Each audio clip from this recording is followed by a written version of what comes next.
कभी कभी मेरे मन में ऐसे कल्पनाएं अजीबोगरीब आती रहती हैं। मैं कभी कभी सोचता हूं, मान लीजिए वो सारे के सारे क्रांतिकारी जो कुर्बान हो गए इस देश की आजादी के लिए, स्वर्ग से कभी कल्पना करिए वापस आ जाएं इस जमीन पर और देखें इस देश को, कि देखें हमारे हिंदुस्तान को जिसको हम आजाद करवा के लाए थे और सौंप कर आए थे, उस देश का क्या हाल है।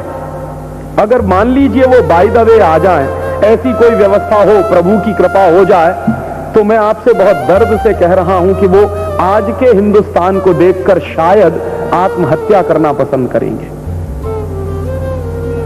ऐसा देश है जिसमें हम रह रहे हैं। ये कैसे हो गया है? हुआ है तो कहीं कोई गड़बड़ी हुई होगी, कहीं कोई चूक हुई होगी।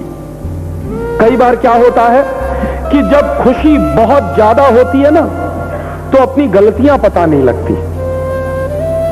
शायद ऐसा ही कुछ हुआ होगा 1947 में, क्योंकि खुशी इतनी ज्यादा थी सरकार बनाने की और सत्ता हासिल करने की, तो उसमें क्या क्या गलतियां हुई वो किसी ने ध्यान भी नहीं दिया होगा।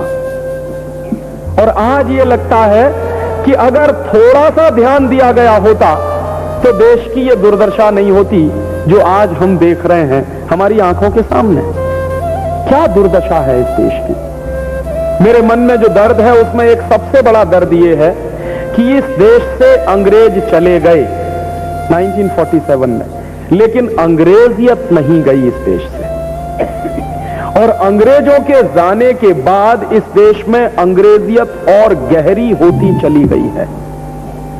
माने जितनी अंग्रेजियत इस देश में आजादी के पहले नहीं थी, उससे कई गुना ज्यादा अंग्रेजियत इस समय देश में हर तरफ दिखाई देती है, जीवन के हर क्षेत्र में।